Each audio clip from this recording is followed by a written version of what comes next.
उस दिन जून 2020 की 6 तारीख थी। सुबह होने पर प्रियंका के आंखें खुली तो खिड़की से आती तेज रोशनी उसके आंखों में लगी। पिंकी ने आंखें बंद कर ली, फिर आंखों को मलते हुए जम्हाई लेकर बिस्तर पर उठकर बैठ गई। कुछ देर वह अलसाई सी बैठी रही, फिर मुंह घुमाकर बिस्तर के दूसरे किनारे की ओर देखा तो पति चंदन वहां नहीं था। शायद आज जल्दी उठ गया, बाहर होगा सोचकर अब बिस्तर से उठी और पैरों में चप्पल पहनकर बेडरूम से बाहर निकल आई। जैसे ही वह बाहर आई, बाहर का दृश्य देखकर सन्न रह गई। चंदन नायलन की रस्सी से मुख्य द्वार की लोहे की चौखट से लटका हुआ था। यह देख पिंकी के मुंह से चीख निकल गई। चीखते हुए वह बाहर की तरफ भाग गया और पड़ोसियों को बुला लिया। पड़ोसियों ने आकर देखा तो सब अपने अपने कयास लगाने लगे। चंदन रेलवे में नौकरी करता था और पत्नी के साथ रहता था। यह मामला सोनभद्र जिले के थाना कोतवाली रॉबर्ट्सगंज क्षेत्र के बीचपई गांव का था। किसी ने सुबह 8 बजे रॉबर्ट्सगंज कोतवाली को घटना की सूचना दे दी। सूचना पाकर इंस्पेक्टर मिथिलेश मिश्रा टीम के साथ घटना स्थल पर पहुंच गए। चंदन की उम्र 34 या 35 वर्ष रही होगी। वह दरवाजे की लोहे की चौखट से नायलॉन की रस्सी से लटका हुआ था। उसके पैर जमीन को छू रहे थे और घुटने मुड़े हुए थे। देखने से लग रहा था जैसे चंदन ने आत्महत्या की हो, लेकिन पैर जमीन पर लगे होने से थोड़ा संदेह भी था कि क्या वाकई चंदन ने आत्महत्या की है या किसी ने उसकी हत्या करके आत्महत्या का रूप देने की कोशिश की है। इंस्पेक्टर मिश्रा के दिमाग में ऐसी ही बातें उमड़ घुमड़ रही थी। फिर मिश्रा जी ने सोचा कि पोस्टमार्टम रिपोर्ट में सारी हकीकत सामने आ जाएगी। उन्होंने सिर को झटका और सोचों के भाव से बाहर आए। उन्होंने पास में बैठी मृतक चंदन की पत्नी पिंकी से पूछताछ की तो उसने बताया कि रात में खाना खाकर दोनों साथ बेड पर सोए हुए थे।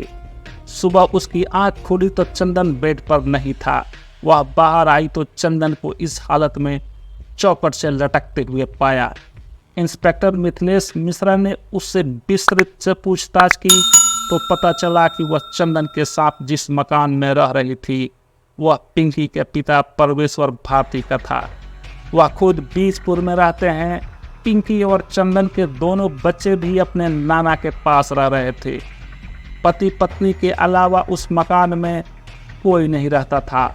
चंदन बीचपई से 25 किलोमीटर दूर मैदनिया गांव का निवासी था जो कर्मा थाना क्षेत्र में आता था। घटना की सूचना कर्मा थाना को दे दी गई। वहां से यह खबर चंदन के परिवार तक पहुंचा दी गई। इंस्पेक्टर मिश्रा ने लाश को पोस्टमार्टम के लिए मोर्चरी भेज दिया और कोतवाली लौट आए। 2 घंटे बाद चंदन का भाई अपने गांव से रॉबर्ट्सगंज कोतवाली पहुंचा। उसने इंस्पेक्टर मिश्रा को एक लिखित तहरीर दी जिसमें उसने चंदन की हत्या का आरोप उसकी पत्नी पिंकी उर्फ प्रियंका, ससुर परमेश्वर भारती, सास चमेली, साले पिंटू और पड़ोसी कृष्णा चौहान पर लगाया था। भाई ने तहरीर में कृष्णा से पिंकी के संबंध होने का जिक्र किया था। तहरीर देखकर इंस्पेक्टर मिश्रा चौंक पड़े। उनके मन का संदेश सच होता दिखने लगा। लाश की स्थिति देखकर उन्हें पहले ही चंदन के आत्महत्या पर संदेह था। पति की मौत पर पिंकी भी उतनी दुखी नहीं लग रही थी। उसका चीखना चिल्लाना नाटक सा लग रहा था।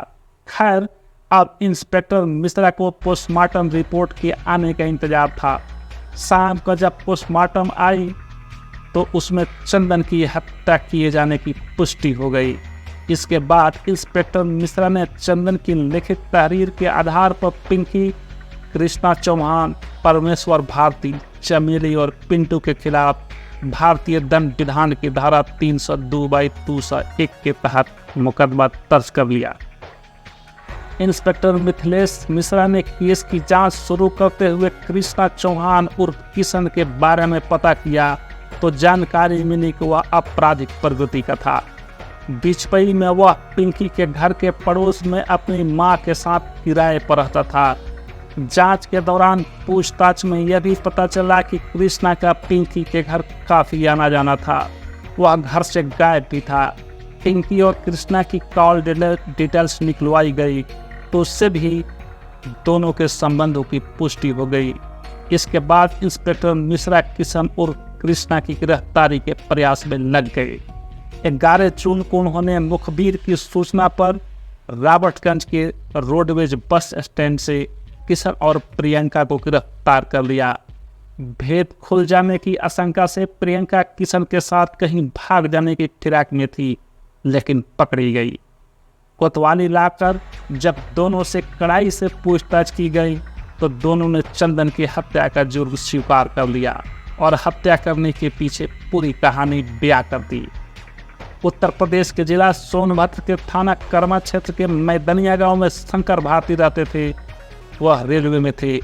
उनके परिवार में पत्नी कबूतरी के अलावा एक बेटी राजकुमारी और 2 बेटे चंद्रशेखर व चंदन थे। उन्होंने सबसे बड़ी बेटी राजकुमारी के विवाह समय रहते कर दिया था। बेटों में चंद्रशेखर बड़ा था। वह किसी के यहाँ कार ड्राइवर की नौकरी करता था। सबसे छोटे चंदन ने BA तक पढ़ाई की थी। सब कुछ अच्छा चल रहा था कि 2002 में शंकर भारती की मृत्यु हो गई। मृतक आश्रित कोटे में नौकरी की बात आई तो आपसी सहमति से चंदन का नाम दिया गया। 2004 में चंदन रेलवे में भर्ती हो गया। वर्तमान में वह चुर्क में बतौर कैबिनमैन कार्यरत था। रेलवे में नौकरी लगते ही चंदन के लिए रिश्ते आने लगे। NTCP में इंजीनियर परमेश्वर भारती बीचपुर में रहते थे। परिवार में पत्नी चमेली और एक बेटी पिंकी और प्रियंका और 2 बेटे थे पिंटू और रिंकू। पिंकी सबसे बड़ी थी। उसने BA कर रखा था। परमेश्वर को चंदन के बारे में पता चला तो उन्होंने उसके बारे में जानकारी हासिल की। उस समय कर्म थाने के जो इंस्पेक्टर थे वह परमेश्वर के रिश्तेदार थे। परमेश्वर ने उनसे बात की तो उन्होंने पता करके परमेश्वर को बताया कि लड़का बहुत अच्छा और सीधा साधा है, उसमें कोई ऐब भी नहीं है, सरकारी नौकरी में है। फिर रिश्ता तय हुआ और 2005 में चंदन और पिंकी का विवाह हो गया। पिंकी खूबसूरत और पढ़ी लिखी थी। वह अच्छे खाते पीते परिवार से ताल्लुक़ रखती थी। विवाह के बाद जब वह अपनी ससुराल आई तो वहाँ का मकान और रहन सहन उसे अच्छा नहीं लगा, लेकिन अब वह कुछ नहीं कर सकती थी। शादी के बाद पिंकी चंदन से जिद करने लगी कि वह बिचपई में रहे। बिचपई में पिंकी के पिता का एक मकान खाली पड़ा था। पिंकी ने उसमें चंदन के साथ रहने की बात अपने पिता परमेश्वर से कर ली थी। आए दिन पिंकी चंदन से बिचपई चलकर रहने की जिद करती। चंदन अपने परिवार के साथ रहना चाहता था, इसलिए पिंकी की बात पर ध्यान नहीं देता था। अपनी बात न मानते देख पिंकी बीवी वाले हथकंडे अपनाने लगी। उससे नाराज होकर बोलना बंद कर देती, खाना नहीं खाती थी। इस पर चंदन समझाता तो उसकी बात सुनती तक नहीं थी। आखिर चंदन को उसकी जिद के आगे झुकना ही पड़ा। वह पिंकी के साथ बिचपई में अपने ससुर परमेश्वर के मकान में रहने लगा। कालांतर में प्रियंका 2 बेटों अमन और नमन की मां बनी। स्कूल जाने लायक हुए तो प्रियंका ने उन्हें नाना परमेश्वर के पास भेज दिया। चंदन अपने घर वालों से बात करता या उनकी तारीफें करने लगता तो पिंकी के तन बदन में आग लग जाती थी। पत्नी के रूखे व्यवहार के कारण चंदन ज़्यादा शराब पीने लगा। शराब पीने के बाद दोनों में झगड़ा शुरू हो जाता था। किशन उर्फ कृष्णा चौहान फुलाई तरवा आजमगढ़ का रहने वाला था। उसके पिता रामत चौहान ने 2 शादियां की थी। रामत चौहान पहली पत्नी और उसकी 2 बेटियों के साथ आजमगढ़ में रहता था। किशन उसकी दूसरी पत्नी रामा का बेटा था। कृष्णा अपनी मां के साथ 1.5 साल से पिंकी के घर के पड़ोस में किराए पर रह रहा था। वह अपराधी प्रवृत्ति का था। रॉबर्टगंज कोतवाली में उस पर 2019 में थाना धारा 457/380/411 के तहत मुकदमा भी दर्ज था। 29 साल का किशन अविवाहित था। पड़ोस में रहते हुए उसकी नज़र पिंकी पर गई तो उसकी खूबसूरती देखकर किशन उसकी ओर आकर्षित हो गया। चंदन ड्यूटी पर रहता था, प्रियंका घर में अकेली होती थी।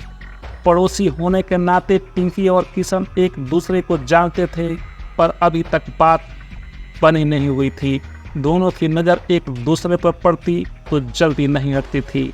एक दिन किशन सुबह सुबह पिंकी के घर पहुंच गया।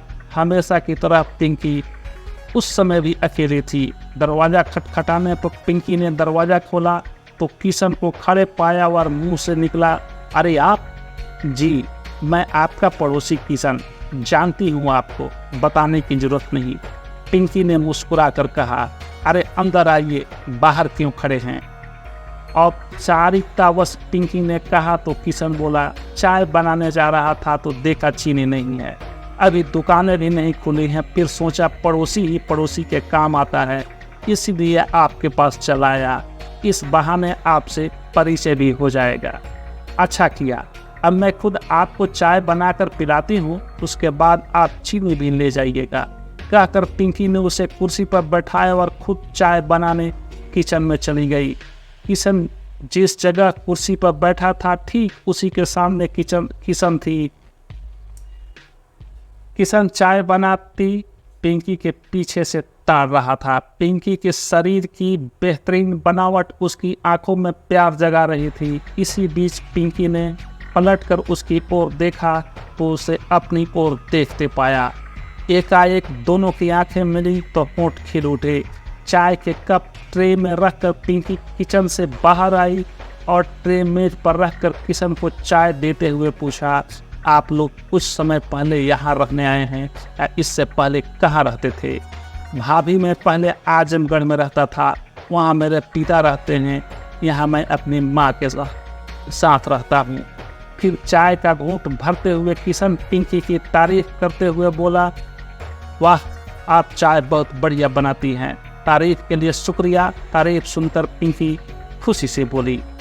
चाय पीते पीते उन दोनों ने एक दूसरे के बारे में जानकारी ली। पिंकी को किशन से बात करना बहुत अच्छा लग रहा था। उसकी बातें और बात करने का ढंग अलग ही था। काफ़ी देर तक बातें करने के बाद किशन वहाँ से चला गया। इसके बाद तो दोनों के बीच हर रोज़ बातें होने लगी। किशन किसी न किसी बहाने से पिंकी के पास पहुँच जाता। पिंकी भी जान गई थी कि किशन उससे मिलने और बातें करने के लिए बहानों का सहारा लेता है। इसीलिए एक दिन उसने किशन से कह दिया तो उसे मिलने के लिए किसी बहाने की जरूरत नहीं है, वो ऐसे भी मिलने आ सकता है। किशन खुश हो गया, अब उसे बहाने नहीं बनाने पड़ेंगे। अब जब देखो किशन पिंकी के पास ही नजर आने लगा। घर के कामों में भी उसकी मदद करने लगा। साथ में काम करते करते हंसी मजाक करते कब समय बीत जाता पता नहीं चलता। चंदन के घर आने से पहले ही किशन वहां से चला जाता था।